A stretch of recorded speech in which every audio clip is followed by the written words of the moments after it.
Кече Кыргызстандын куткаруучулары барып өтүп аткандагы түрк аялын тартып алып ыйлап атканын көрдүңүздөр.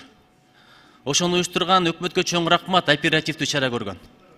Бирок дагы бирдекени айтып коем, бүт дүнө жардам берип атат.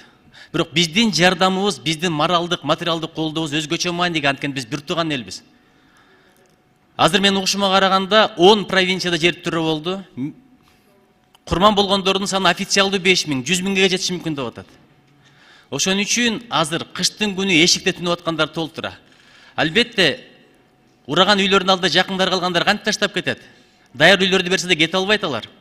Ошого 99-жылы Стамбулда жер тирегенде Кыргызстан боз үйлөрдү жиберген экен. Азыр эң көп керек нерсе чатыр менен боз үйлөр болуп атат. Дээрлүү bizim kardeşlerimiz Türkiye, sizin için şimdi çok üzüntü içindeyiz. Yakınlarını kaybedenlerinin ailelerine başsağlığı dileriz. Yaralılara acil şifa dileriz. Bu zor zamanda Türkiye, senin yanındayız. Geçmiş olsun, Allah yardımcınız olsun.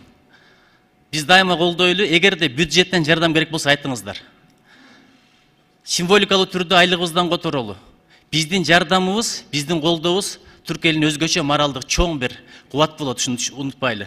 Кудайым колдосун, аманчылык болсун. Бул сыноонун аркасынан чоң жакшылыктар келишин тилейт элек. Биз дагы даярбыз. Иман Нур фракциясы. Чоң рахмат.